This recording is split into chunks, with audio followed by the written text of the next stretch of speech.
Hello again and welcome back to English Today. And this is DVD 19 and the second DVD of your advanced level. And in this DVD, we'll start with another 2 episodes of our story, That's Life. And then after, we'll look at our special TV programs. There'll be a discussion about winning the lottery. And then, in the cookery section, we'll learn how to make preserves. To follow, in the grammar section, we'll look at the language we use for making arrangements with people. And then we'll study some special question forms. So, I hope you have fun.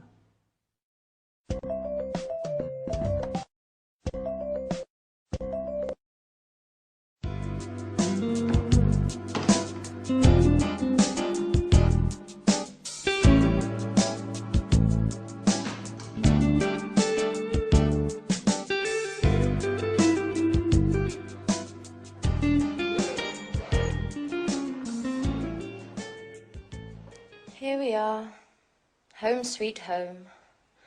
I would have preferred to stay away just a little bit longer. Oh my God, look at the mess.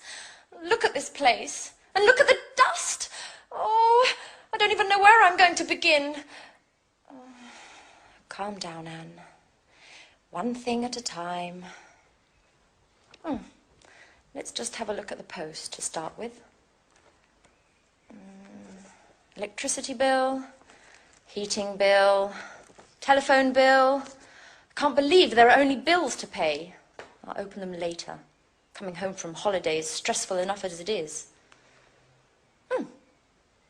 Oh, here's a letter from Sharon. Let's see what she has to say. I'll tidy up later.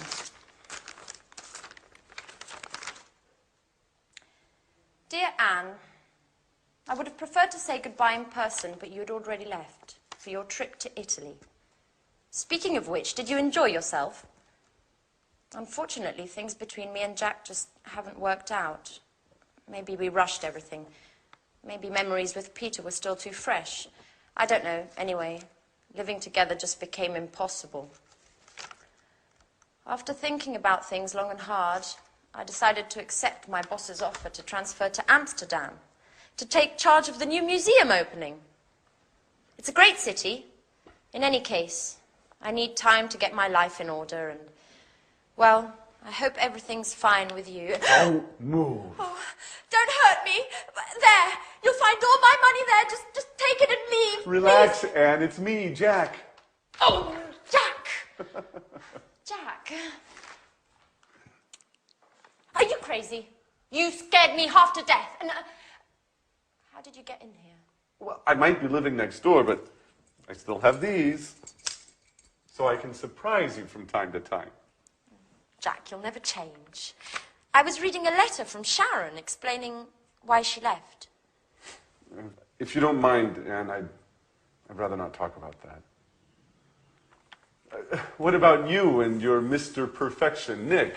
How are you? Well, I realized that things weren't all as perfect as he wanted me to believe, and in any case, if you don't mind, I'd rather not talk about it. Absolutely.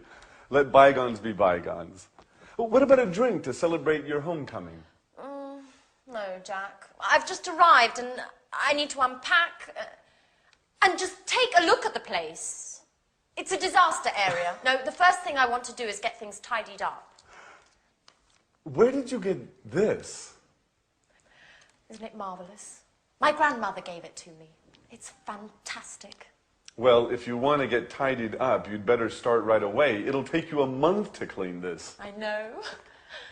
And you say I'll never change. And do you ever think about anything besides cleaning? No, guys. You should get engaged to a Hoover. Anyway, no excuses. Come on, go, get ready. Can you manage to be ready by 7?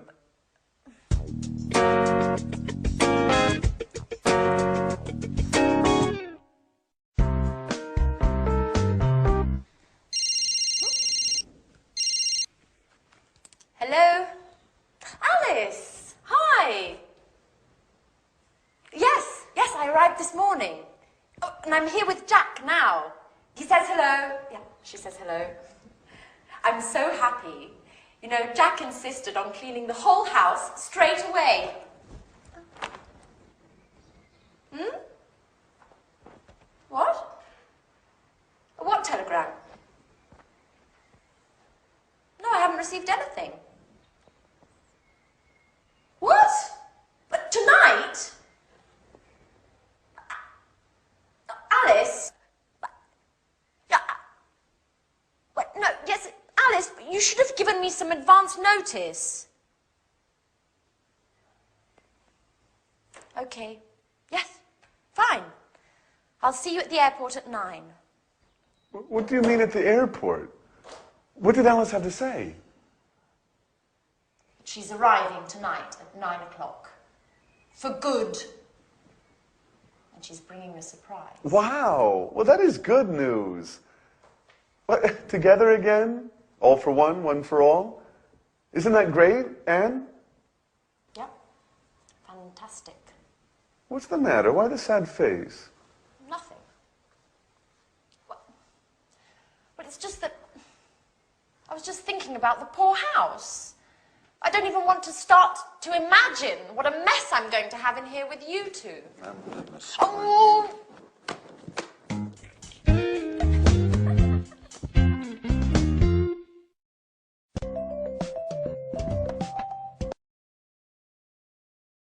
Hello, and welcome back to your live English language TV program. Did you notice in that episode that Jack was trying to invite Anne for a drink, and he was using the language of making arrangements? Well, that's what I want to study with you now in this lesson. And to do that, I want to use the telephone. Now, listen carefully to the conversation that I have, okay? Oh, miracles can happen. Hello? Oh, hi, Jane. How are you? Yeah, fine, thanks. Very well. Well, lots of work at the moment, actually. Yes, I know. I look forward to the weekend, too, just to relax a bit. And how about you? Yeah? Oh, what's going on? Oh, that sounds interesting. When? Friday. Oh, no, not Friday. I've got a concert. Yeah, I got a ticket to a concert on Friday. I can't make it. Well, what about Saturday? What are you up to on Saturday? Oh, really? Sounds interesting. Anyone I know? Oh, really? I haven't seen him for ages. Yes, I'd love to. Okay, well, what sort of time? Yeah, all right. Well, if you want, I can give you a lift. Yeah? Let's say I'll pick you up at about 8-ish. Great. Oh, by the way, what type of clothes? Is it posh? Is it casual? Fine. All right, great, great, great. Well, I really look forward to it. All right then, good. See you then. All right then. Bye.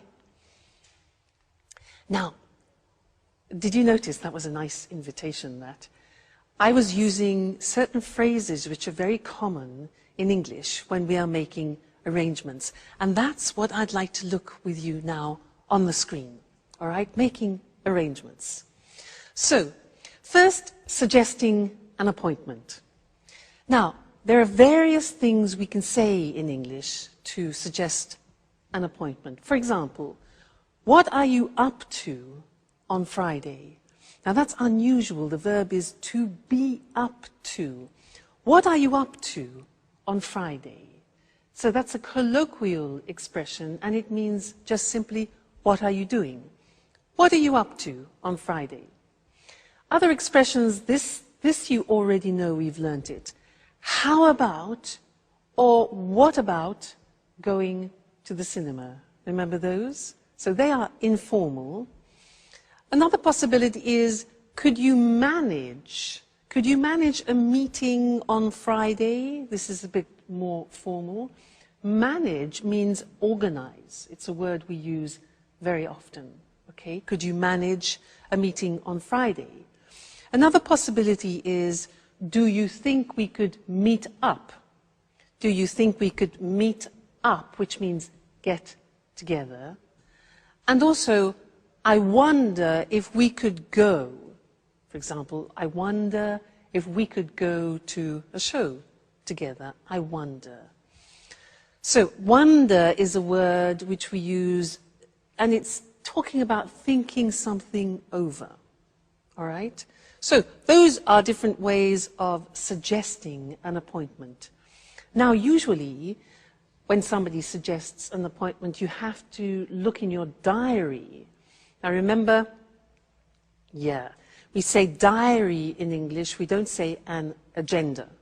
Okay, so you look in your diary to see what your availability is. And you can say, for example, on the phone, you say, just a minute, I'll have a look. I'll have a look in my diary. Or you could say, let me just look in my diary. Two very common expressions.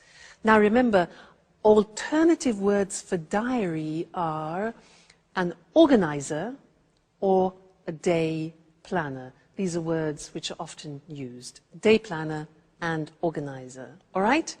Good. Now we have to talk about a time. So you could ask, are you free at 8 o'clock, for example? Or could you manage, you notice manage again, organize. Could you manage Tuesday? Or would Friday at 5 suit you? Now look at the spelling of that. S-U-I-T. We don't say suit. We say suit. And suit is very common. It means to be convenient. So, would Friday at 5 suit you? Another very common one is, could you make it? Could you make it on Monday, which means could you organize yourself? Could you make it on Monday? Or another possibility is, when would you be available? Available. More formal, when would you be available? All right? Great. So now, we've talked about the time. If you want to reject, say no to a suggestion and an arrangement, these are the possibilities. You can say, I'm sorry, I'm booked up on Friday. Now, booked up means that your agenda is full, okay? So I'm booked up, my agenda is full, my diary is full, my day planner is full, okay? So, you can also say, I'm afraid I'm busy on Friday. I'm afraid. Now, I'm afraid means unfortunately. It's the same meaning. Unfortunately, I'm busy on Friday. All right?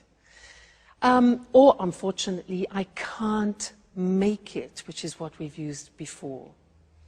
Great. Now, if you want to accept the suggestion, you can say, I'd love to, which is something we learned in socializing. I'd love to, or that'd be great. That'd be great. That would be great. And the last thing is to confirm the arrangement. So here you can say, fine, so that's Wednesday at 7 o'clock in your office. Notice we say, so that's Wednesday at 7 o'clock in your office. So that's. Good. I'll see you later then is less formal. And more formal, I look forward to seeing you on Friday. Remember, we've learned that expression too. I look forward to seeing you on Friday. Very common. All right, so that's all the language of making arrangements. And I look forward to seeing you again in our next lesson. So until then, goodbye.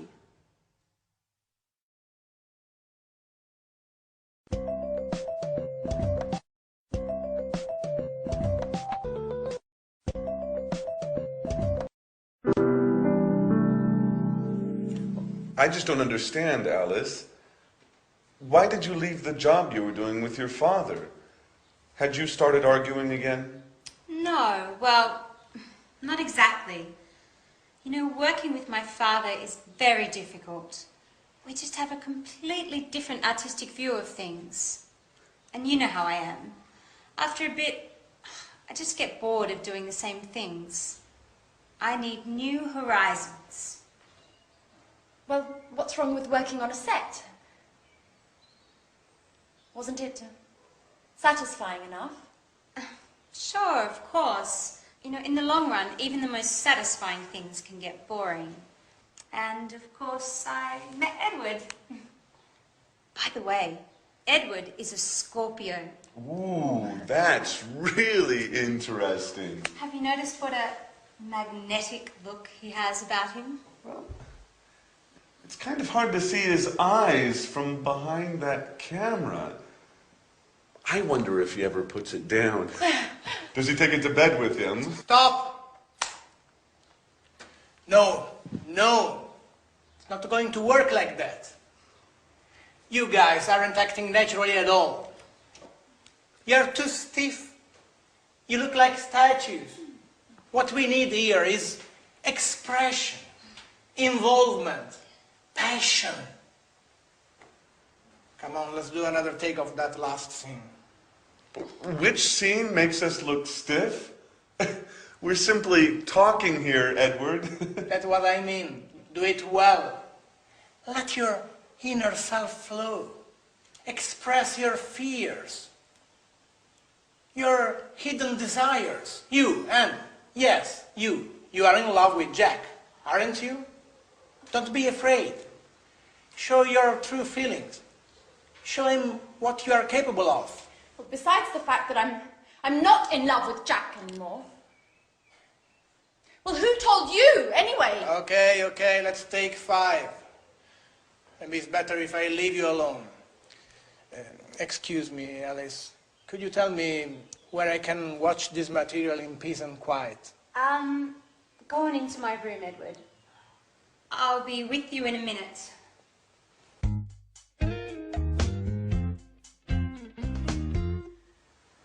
Okay, Alice. Could you tell me what the hell you said to him? Just the truth. When Edward told me about his love of reality shows, I jokingly told him he had to meet you guys because life in this house was more exciting than a soap opera. He asked me why, and I told him everything. Okay, what exactly do you mean by everything? Well, about you and Peter and how you fought over Sharon and about Anne's unrequited love for you and how she discovered your relationship. In other words, all the emotional goings-on of recent. Oh my God, Alice. What got into you? This is so embarrassing. You know damn well I'm reserved about these things. What am I supposed to do now? Just be yourself. There's nothing easier, is there? What's the matter? Nothing's the matter for you, that's for sure. We're the ones that end up looking ridiculous. Just for the record, what is Edward planning to do with all of this interesting material? What does he do for a living? Edward is a director, a great director. And as far as your other question is concerned, that's a surprise. I can't say anything yet. At any rate, you'll find out soon. My God, Alice. Your surprises are starting to trouble me.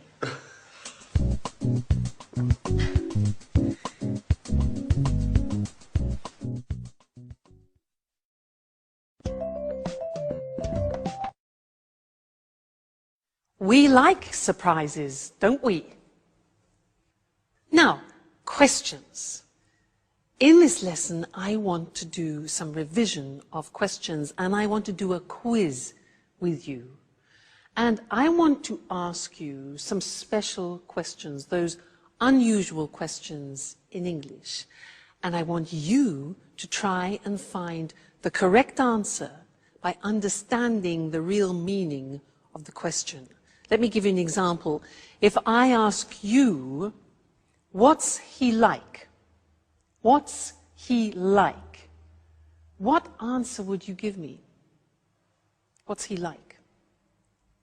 You remember? Okay, it's not the verb to like and dislike. What's he like is asking about the general impression of a person. So, what's he like? An answer could be, he's lovely, he's very nice, he's kind, he's generous. All right? So that's the quiz. Are you ready? Let's move on. Now, question, what does he look like? What does he look like? Remember that? Yeah, look like is for physical appearance. So an answer could be, well, he's tall, dark, and handsome. Classic. All right, so what does he look like? Physical appearance. Next. How is he? Answer, how is he? Now that's a bit confusing because it is only asking about somebody's health. Like, how are you? So how is he? He's fine. Great. Okay, he's fine. Next one. What does he do for a living? What does he do for a living? The answer? Okay, he's a doctor. He's an engineer. So that question is asking about professions. What does he do for a living? Very good. Next one. These.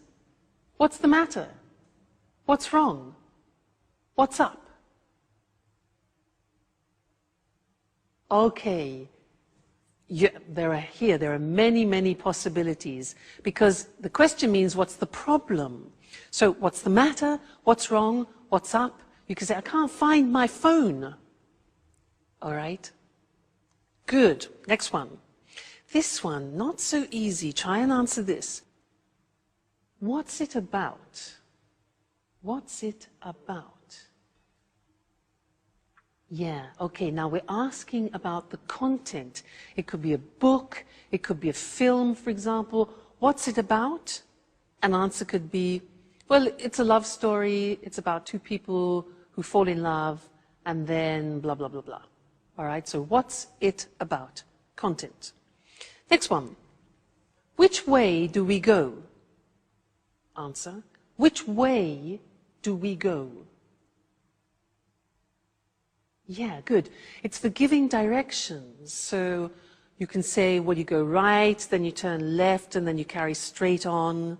So which way do we go? Giving directions. Fine. Next one, this one. What size do you take? What size do you take? Yeah.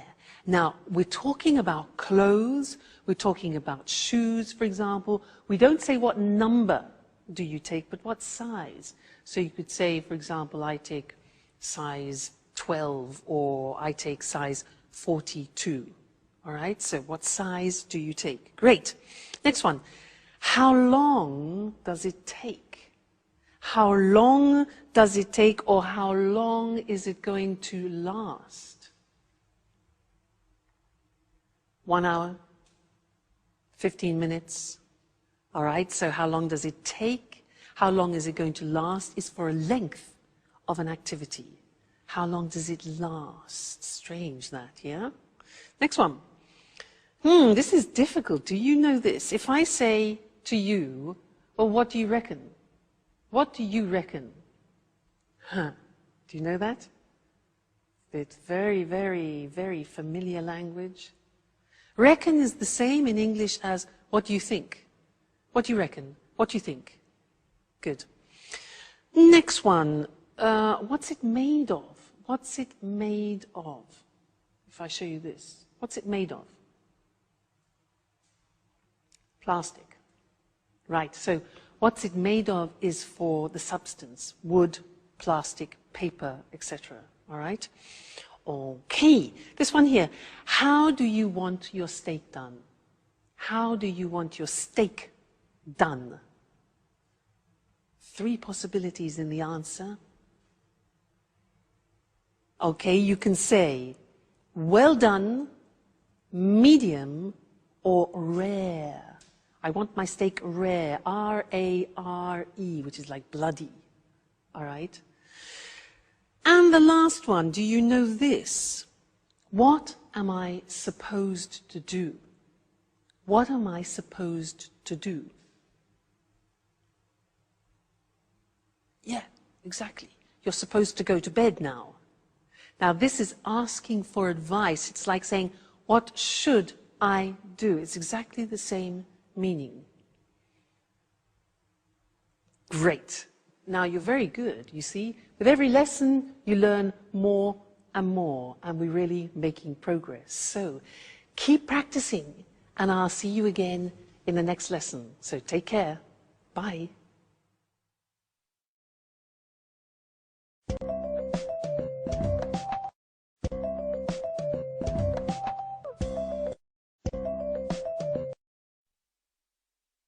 Hello, everyone. Welcome to Let's Talk, the evening discussion program with our two commentators, Tom and Marie. Good evening, everyone. Good evening. What have you got in your hand, Tom? Well, I bought a lottery ticket on my way here to the studio. I thought I'd try my luck. You know, the first prize is £20 million at the moment. Ooh, quite a penny or two. And what would you do if you won £20 million? Well, I think the first thing I would do would be to set off to the Caribbean to veg out for a couple of weeks, just to give myself time to think about what to do next. Any ideas at all? Well, I'd certainly want to have a good time just after winning anyway, but I wouldn't fritter away all the money on parties and things. Sounds sensible. And you, Marie, if you won £20 million, what would you do? What I'd love to do is start up my own business. I wouldn't want to stop working altogether, but I'd really want to be my own boss for a change. Oh, what sort of business would you get into? I think I'd buy a big country house and convert it into a hotel. Not too big a place, I guess. I might not have enough money. Would you give some of your winnings away? But, of course, I'd give some to my relatives, my sister anyway, and my mum and dad too. I don't know about the others. I certainly wouldn't skimp on Christmas presents anymore. Well, I'd donate some to charities, some to AIDS charities that work in Africa, and some to cancer research. I'd invest some of it pretty soon after winning to make sure I didn't spend it all. Do you think all that money would bring any problems? Well, I've heard you get a lot of letters from people begging for money. I wouldn't be too keen on that. I guess you may suddenly find yourself surrounded by lots of new friends, or some old ones may show up again too. Am I being too cynical? No, Tom. I think you're right. And lots of people would try to give you advice on how to invest the money. You'd have to be really careful about who you trusted. Winning huge amounts of money can destroy people's lives if they can't handle the changes all that money brings. That's true. And aren't state lotteries just another form of taxation? An unfair, hidden form of taxation. Poorer people spend lots of money buying tickets with very little chance of winning. I don't think government should be involved in selling dreams through lotteries. Well, maybe you're right, Eric. Lotteries sell illusions, but tonight, I want to dream. Okay, Tom, keep on dreaming them. Good luck for the draw, and goodbye to you and Marie. Goodbye. Goodbye. Would you like to win £20 million? Well, think about it. And we'll see you again next time for another discussion of Let's Talk.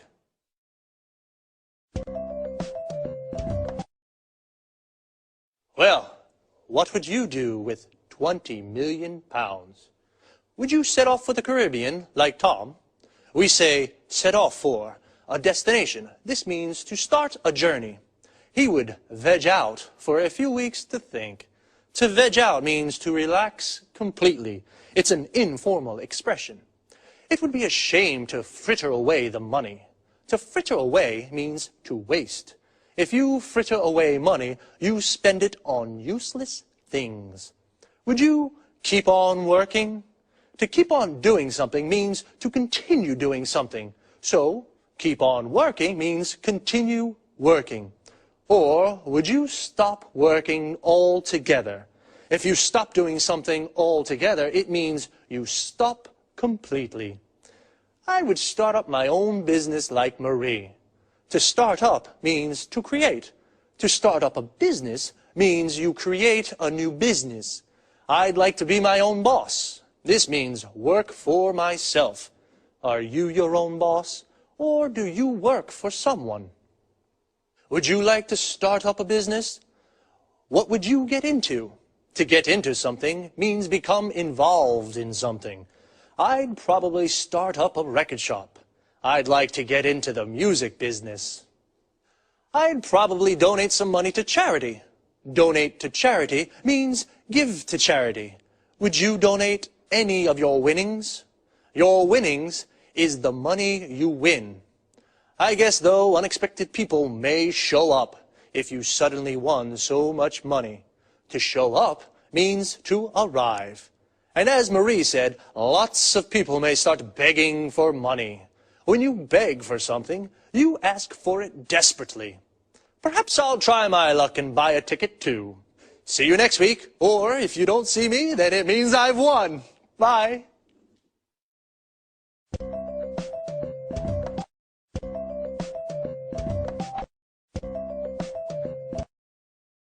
Good morning from Cooking Today. Here we are with Lisa French, our expert homemaker. How are you, Lisa? I'm fine, thanks. Hello, everybody, and welcome to my home. I wonder what you'll talk about today. An interesting theme, preserves. This reminds me of my granny. So what kind of preserves are there? There are plenty. Jams, jellies, conserves, marmalade, syrups, candies, sauces. You see, you can preserve almost anything. Even meat? Of course, meat, poultry and fish. What's your favorite preserve? I have a strong preference for chili sauce. On the whole, I find sweet and sour food particularly tempting. I don't really fancy the two flavors together. As they say, differences are the spice of life. Anyway, what are the actual ingredients for chili sauce? Tomatoes, peeled and sliced in chunks, chopped celery, ground onion, green peppers, a cinnamon stick, chili, mustard, brown sugar, and vinegar. That's all. And meat, I suppose. You're right, mince meat.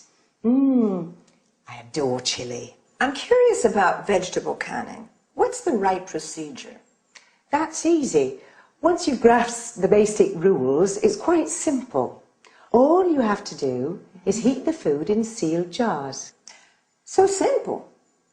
Well, you must sterilize containers and lids before canning. Now, this may seem like a stupid question, but heating is important, isn't it? Of course. The heat destroys the bad bacteria, so you can enjoy your preserves all year round. Great.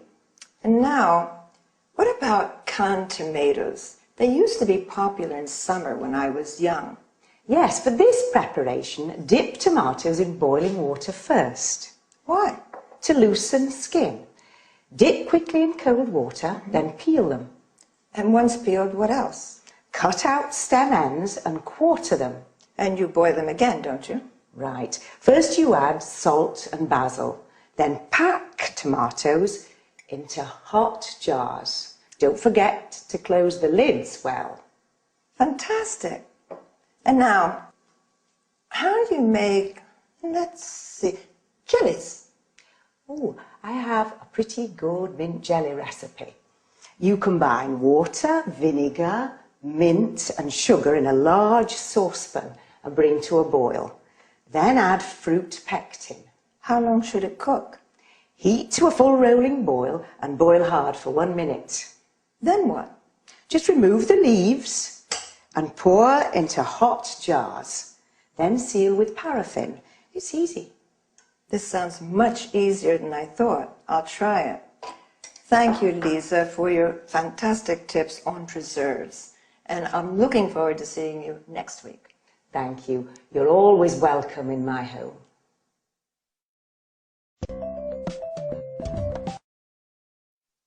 Let's look at the language of the dialogue. A preserve is one of the various methods to store food for a long time, such as canning, drying, bottling, freezing, and so on. Lisa gave examples of food preserves. Jam comes from cooking fruit with sugar. Notice that jam is also used when you're stuck in one place in a traffic jam. Jelly is food made from gelatin. Well, not only food. Even your legs can be wobbly like jelly when you're afraid. Marmalade is jam made from oranges, while conserve is jam containing large pieces of fruit.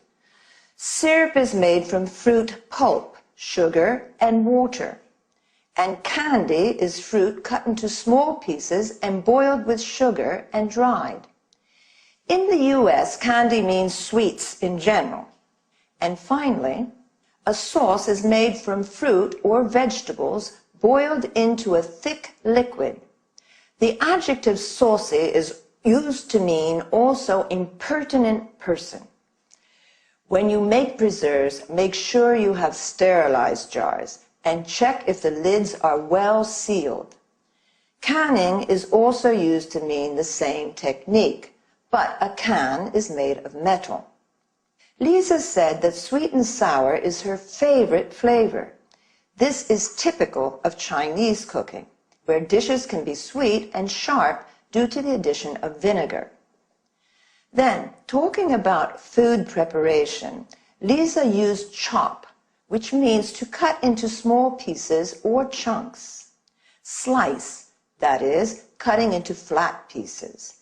Grind, which means to cut into fine powder, as with coffee and pepper.